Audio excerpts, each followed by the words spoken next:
Assalamualaikum warahmatullahi wabarakatuh. Bertemu lagi dengan saya Yunia Mahfidah dari Sistem Informasi Kelas B dengan NIM 2202011169. Untuk memenuhi tugas mata kuliah NLP pada pertemuan 7 ini, kita akan membahas tentang TF-IDF, kemudian kita akan mempraktekkan TF-IDF itu dalam Google Colab seperti biasa ya teman-teman. Untuk yang pertama, pengertian dari TF-IDF itu sendiri. TF-IDF atau Term Frequency Inverse Document Frequency adalah metode untuk mengukur tingkat kepentingan suatu kata dalam sebuah dokumen relatif terhadap kumpulan dokumen lainnya. Kemudian, untuk rumus manual TF-IDF ini ada gambarannya seperti ini, yang mana sebelum kita masuk ke coding nanti kita perlu paham dulu gimana cara menghitung TF-IDF secara manual. Tujuannya supaya kita ngerti apa arti angka yang muncul dari komputer jika nanti pas lihat hasil dari TF-IDF, kita nggak cuma lihat angka tapi juga tahu kapan angka bisa seperti itu. Karena TF-IDF sebenarnya sangat sederhana, dia cuma mengukur seberapa penting sebuah kata di dalam sebuah dokumen. Seperti itu teman-teman. Untuk yang pertama, ini ada rumus dari TF, term frekuensinya. Itu pada dasarnya menghitung seberapa sering sebuah kata muncul dalam satu dokumen. Jadi makin sering kata itu muncul, makin besar nilai TF-nya. Dengan rumus yaitu TF jumlah kemunculan data dibagi total kata dalam dokumen. Seperti itu. Kemudian ada perhitungan inverse dokumen frekuensi atau IDF, yaitu IDF sama dengan log dikali N dibagi DF, yang mana N merupakan total dokumen dan DF jumlah dokumen yang mengandung kata tersebut. Kalau TF melihat pentingnya kata dalam satu dokumen, berarti IDF di sini adalah melihat seberapa jarang kata itu muncul di dokumen lain, kata yang jarang muncul di dokumen lain yang dianggap lebih penting, seperti itu. Kemudian untuk perhitungan TF-IDF-nya sendiri yang merupakan gabungan, yaitu TF dikurangi IDF sama dengan TF dikali IDF. TF ini untuk melihat seringnya kata di dalam satu dokumen, kemudian IDF melihat apakah kata itu jarang di dokumen lain.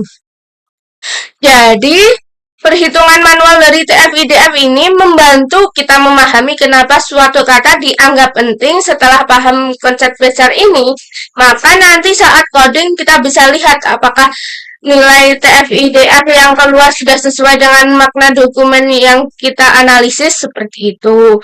Kemudian, yang untuk penjelasan berikutnya itu ada tentang aplikasi dari TF-IDF, contohnya yang ada di dunia kerja. Ada aplikasi search engine atau yang aplikasinya sekarang itu Google, Bing, seperti itu, yang mana TF-IDF ini berfungsi untuk menilai kata kunci mana yang relevan dengan halaman tertentu.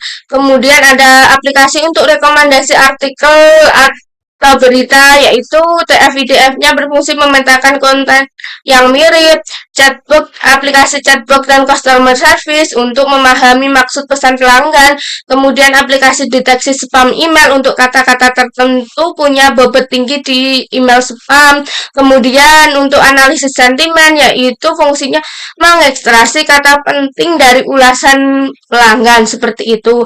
Untuk kelebihannya sendiri di TF-IDF itu mudah dipahami dan diterapkan, cepat dan ringan, efektif untuk dataset kecil hingga menengah. Kemudian kekurangannya itu tidak memahami konteks atau makna kata, sensitif terhadap dokumen panjang, dan tidak mempertimbangkan urutan kata, seperti itu. Ada juga tahapan dari TF-IDF. Yang pertama, mengumpulkan dokumen. Yang kedua, preprocessing yang meliputi lowercase, tokenisasi, hapus tanda baca, stop word, removal, seperti itu. Kemudian yang ketiga menghitung TF, kemudian yang keempat menghitung IDF, yang kelima mengalihkan TF dikali IDF, kemudian yang keenam menghasilkan metrik dari TF-IDF itu sendiri.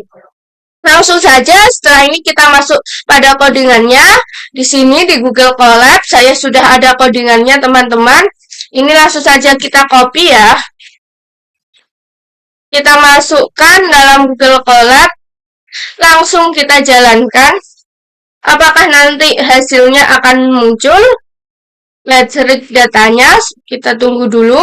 Sambil menunggu, ini akan saya jelaskan untuk yang pertama tentunya pemanggilan library. Library di sini yang digunakan yaitu sequence vector extract untuk import. Kemudian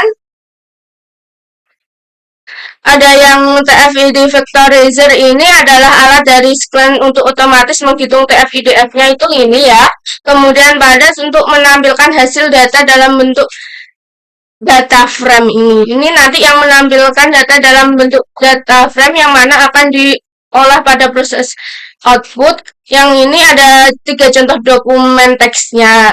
Yang pertama, saya suka belajar data mining. Yang kedua, data mining sangat bermanfaat untuk analisis data. Yang ketiga, belajar Python membantu proses data mining.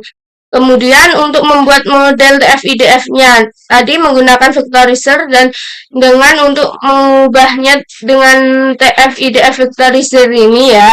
Kemudian untuk mengubah dokumen menjadi metrik TF-IDF itu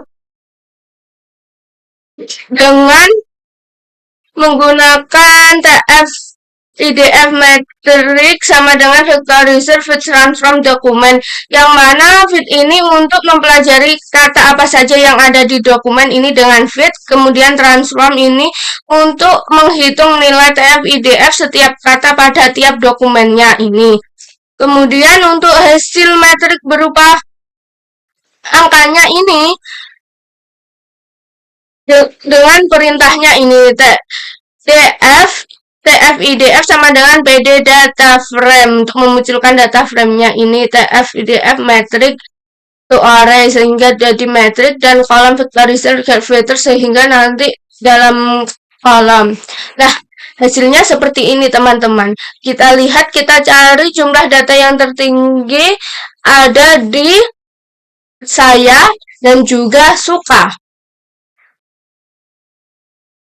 Nilai ini menunjukkan bahwa kata-kata tersebut memiliki tingkat TF-IDF yang paling tinggi.